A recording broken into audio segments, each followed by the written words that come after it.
మరణము అంటే తుర్యము అని తెలుసుకోవాలి.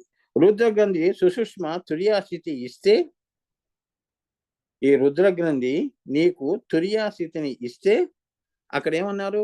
కాశ్యాంత్ మరణాన్ముక్తి అంటే కాశీలో ముక్తి అని. కాశ్యాంత్ మరణాన్ ముక్తి, నీకు జీవన్ముక్తి వచ్చినది అని.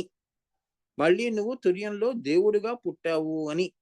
అది అసలైన కాశీరా పిచ్చివాడ. ఆ కాశీకి వెళ్ళి శవాన్ని తీసుకెళ్ళి అక్కడ కాల్చడం అది కాదు. ఇదే పరతత్వం అంటే ఇదన్నమాట. ఏమ్మా, అందుకే కాశీలో నువ్వు ఈ యొక్క సాధనలన్నీ చేసి ఈ రకంగా తుర్య స్థితిలో మరణించిన వాళ్ళందరూ కూడా కాశ్యాంత్ మరణాన్ముక్తి, వాళ్ళకి ముక్తి అనేది ఆ యొక్క కాశీలో ఉన్న కాశీ విశ్వేశ్వరుడు ఆ శివైక్యాన్ని చేసుకుంటారు, శివైక్యం చెందుతారు, వాళ్ళు ముక్తిని పొందుతారు. తుర్య స్థితికి వెళ్ళారు కాబట్టి అటువంటి ఆత్మలన్నీ కూడా ఆ యొక్క కైలాసం చేరుకుంటాయి. ఏమ్మా, అది చెప్తారు కాశ్యాంత్ మరణాన్ ముక్తి, ఇటువంటి ముక్తి అన్నమాట. అంతేగాని అక్కడ చేస్తే మనకి ఏవి ధ్యానము యోగము ప్రచండ చండి ఏమీ తెలుసుకోకుండా అక్కడ చేస్తే చాలండి మనం దేవుడి దగ్గరికి వెళ్ళిపోతాం అని కాదు అక్కడ. ఏమ్మా, అది కొద్దిగా మీరు తెలుసుకోండి. కాశీలో వెళ్ళినా, కాశీలో మీరు ఉన్నా కూడా 11 రోజులు మీరు చేసిన ఆ సమయంలో మీకు తుర్య స్థితి వచ్చినా కూడా అక్కడ మీ ప్రాణం పోయినా మళ్ళీ దేవుడిగా అక్కడే పుడతావు. అంటే ఆ శివుడి దగ్గర శివైక్యం చెందుతావు. నీకు ముక్తి అనేది ఆయన ఇస్తాడు, జీవన్ముక్తి ఇస్తాడు. ఇక నీకు మళ్ళీ ఈ జనన మరణ చట్టంలో నిన్ని తప్పిస్తాడు అని. అందుకోసము పుట్టింది. అంతేగాని భౌతికంగా పేరు పెట్టిన కాశీలో చనిపోతే ముక్తి వస్తుందని కాదు. ఏమ్మా, అసలు మరణం నీలోనే ఉంది. నువ్వు తుర్య స్థితిలో జీవన్ముక్తిని సంపాదించు. అదే నిన్ను నువ్వు ఉద్ధరించుకోవటం అంటే. రుద్ర గ్రంథిలో సుషుష్మకు ఉన్న త్రిపుర లక్షణాన్ని త్రిపుటి భంగము చేయటమే చిన్నమస్తా చేయటము. ఈ త్రిపుటిలో ఈ త్రిపుటిని చిన్నము చేయటము లేదా త్రిపుర లక్షణాన్ని త్రిపుటి భంగము చేయటమే చిన్నమస్తా చేయటము. చిన్నమస్తా అంటే ఎక్కడిదక్కడ చిన్న భిన్నం అయిపోయిందండి అంటారు కదా, ఆ మాయని తీసేయటము అదే చిన్నమస్తా. దాని త్రిపురములే దాని యొక్క మస్తకము. దాని త్రిపురములు ఏమా, 3 పురములు ఏవైతే ఉన్నాయో బ్రహ్మ గ్రంథి, విష్ణు గ్రంథి, రుద్ర గ్రంథి, ఈ 3 ఏవైతే ఉన్నాయో సత్వరజస్తమో గుణాలు, ఇట్లా ఈ 3టిని ఈ త్రిపురాలని మరి ఇంతకాలం మరి త్రిపురలోనే మనం ఉన్నాం కదమ్మా, అవునా? సీయింగ్ ఇది పెట్టుకుని మనం జీవితాన్ని గడుపుతున్నాం కదా. దీన్ని చిన్న భిన్నము చేయటము, ఈ త్రిపురములని దాని మస్తకము, దాన్ని చిన్నము చేయుట అంటే భంగము చేయుట. ఆ యొక్క అజ్ఞానాన్ని తొలగించుకుంటే నీకు అసలైన దివ్య జ్ఞానం అనేది, ఇది జీవ జ్ఞానము, అది దివ్య జ్ఞానము. దివ్య జ్ఞానము అంటే పైనుంచి వచ్చిన శ్రీ విద్య అని.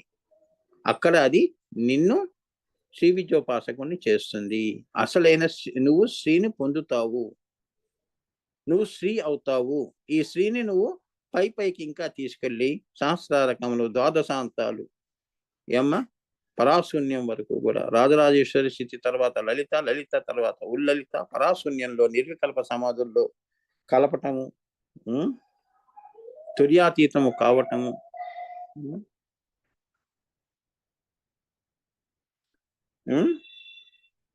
అంటే త్రిపుటి భంగము చిన్నమస్త తుర్యమునకు వెళ్ళుట.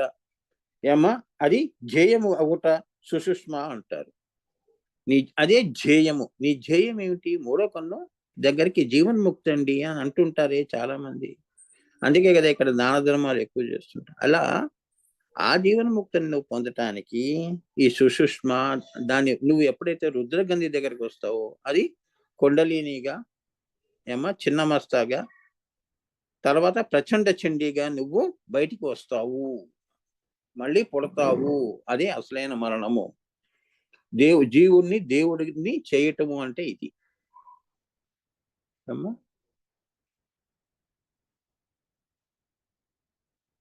ఎవరైతే అంతరిక్షం యొక్క, ఆకాశం యొక్క అదృశ్య శక్తిని తనలో ప్రవేశపెట్టుకోవాలని భావన చేస్తారో అట్టి వారు ఈ ప్రచండ చండిక యొక్క ఆరాధన చేయవలే. ఎవరైతే అంతరిక్షము ఏమ్మా ఆకాశము యొక్క అదృశ్య శక్తులు ఉన్నాయి కదమ్మా ఆకాశం నుంచి. ఇక్కడ కింద యోగులందరూ ఇప్పుడు షిరిడి సాయిబాబా లాంటి వాళ్ళందరూ ఎన్నో మహత్తులు చూపిస్తున్నారు కదా. ఈ శక్తులు ఎక్కడి నుంచి వస్తున్నాయి స్వామి అంటే, ఎవరైతే ఈ ప్రచండ చండీని ఉపాసన చేస్తారో,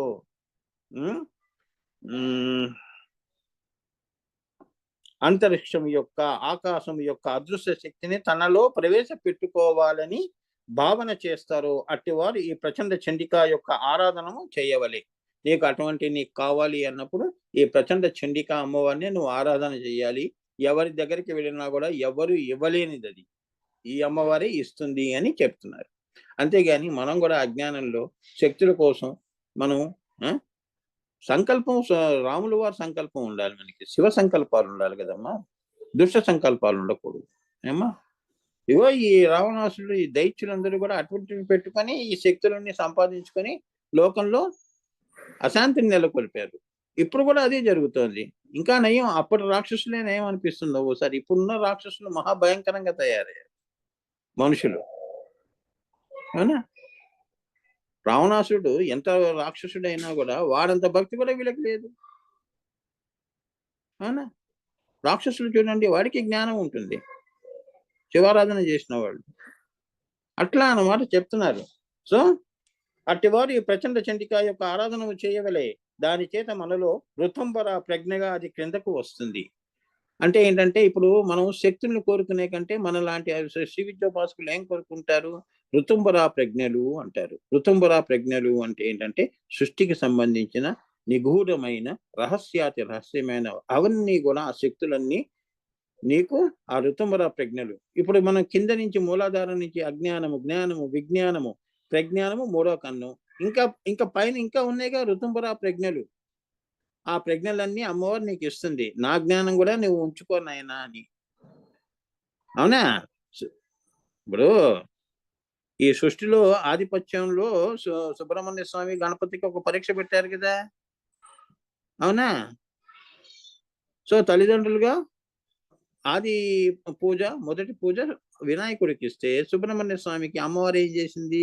ఋతుంబరా ప్రజ్ఞగా నా శక్తి కూడా నీలో పెట్టుకో నాయనా అని చెప్పి తన శక్తిని ఇచ్చింది. అదే ఋతుంబరా ప్రజ్ఞలు అంటే. ఆ ప్రజ్ఞలతో అతను కుమార గురువు అయ్యాడు, అర్థమైందా? అట్లా అన్నమాట ఋతుంబరా ప్రజ్ఞలు అంటే అవి. ఆయన్నే గురువు అయ్యాడు కదమ్మా, కుమారస్వామి గురువు, కుమార గురువే నమః. అట్లా అన్నమాట. అట్లా అమ్మవారు చండిక అమ్మవారు నీకు అటువంటి ఋతుంబర ప్రజ్ఞలు కూడా ఇస్తుంది అని. ఆ మేధా దక్షిణామూర్తి స్థితిని ఇస్తుంది నీకు అని. మహామౌనములో నుంచి వస్తాయి ఋతుంబర ప్రజ్ఞలు. అరుపులు, కేకలు, ఆర్గ్యుమెంట్స్ చేసడం వల్ల జ్ఞానం రాదు. Ignorance will be exchanged, not knowledge. అందుకే మౌనంగా ఉండమ్మా అంటారు. అన్నీ సమసిపోతాయి తల్లి, మౌనంగా ఓర్పుగా ఉండు. సీతమ్మ వాళ్ళ ఓర్పుగా ఉంటే ఏ కష్టం వచ్చినా అంతే కదా. సముద్రంలో అలజడి వచ్చింది అంటే ఎప్పుడు వస్తుందా? రాదుగా. మళ్ళీ సముద్రం ఏమీ తెలియనట్టు మళ్ళీ కెరటాలతో ఆహ్లాదాన్ని పంచుతాయి. వస్తాయి, సుడిగుండాలు వస్తాయి, జీవితంలో వస్తాయి. సముద్రంలోనే వస్తున్నప్పుడు నీ జీవితంలో రావడానికి ఏముంది? ఎందుకంటే ఇవన్నీ కూడా స్వయంకృపాపరాధం. నీ అంతటి నువ్వు వెళ్ళి తెచ్చుకున్నావు. నువ్వు వెళ్లకుండా ఇంట్లోనే ఉంటే నీకు ఈ తలనొప్పి ఉండేది కాదు కదా, అవునా. ఎవరినో మనం బయటికి వెళ్ళి అన్ని పరిస్థితులు అందులో మనం ఉంటున్నాం కాబట్టి ఇవన్నీ స్వయంకృప అపరాధాలుగా మనం కూడా అనుభవిస్తున్నాం. పెళ్లి చేసుకున్నా, పిల్లల్ని కన్నా, పిల్లవాడు సరిగ్గా నువ్వు ఆలనా పాలన చేయకపోతే వాడు నీ చేయి దాటిపోతాడు. తర్వాత ఏడ్చి లాభం ఏముంది? స్వయంకృప అపరాధం. నువ్వు మొదట్లోనే నువ్వు ఆ జాగ్రత్తలు తీసుకుంటే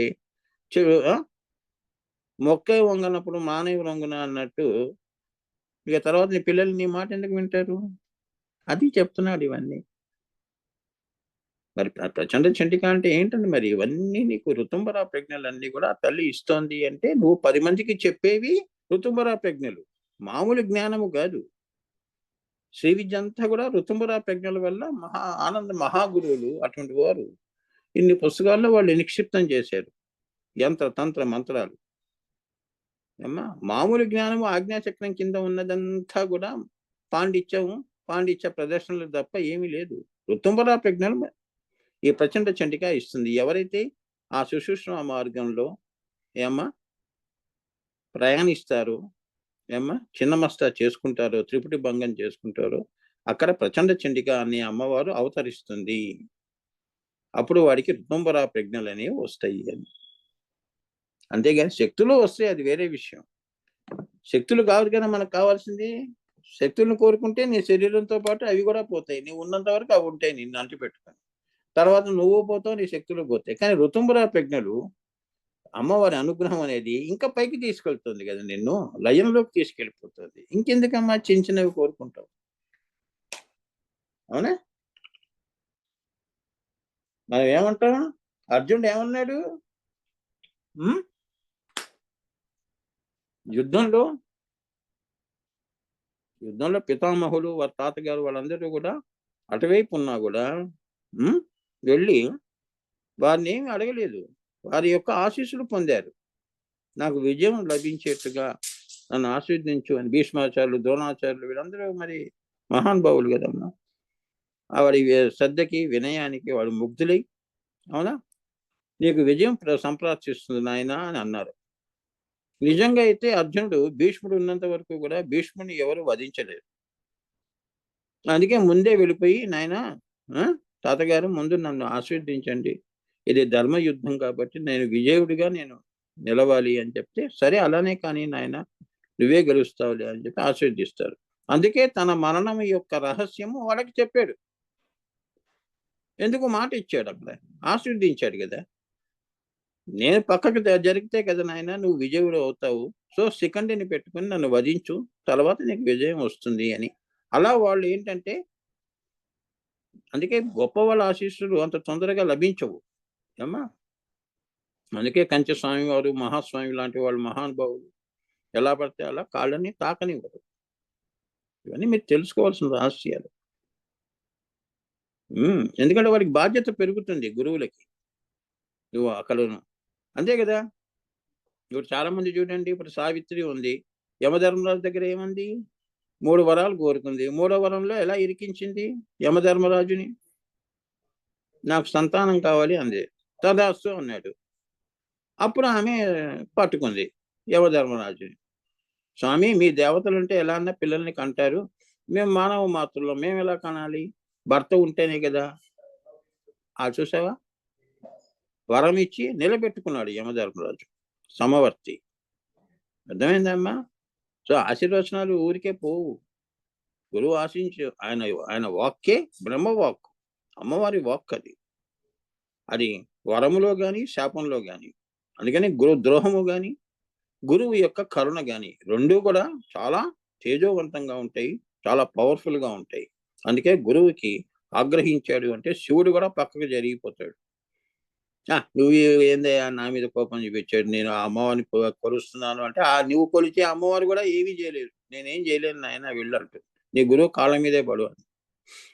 అది గురువు యొక్క గొప్పతనం. అందుకే గురు బ్రహ్మం గురు విష్ణుం గురు సాక్షాత్ పరబ్రహ్మ తస్మై శ్రీ గురువే నమః. ఇక్కడ ఆజ్ఞాచక్రం దగ్గర, తుర్యం దగ్గర ఇప్పుడు మనకి గురువు ఎవరు? ప్రచండ చండిక. మూలాధారం నుంచి ఆజ్ఞాచక్రం వరకు ఎవరు? నీ గురువులు, భౌతిక గురువులు. చూసారా?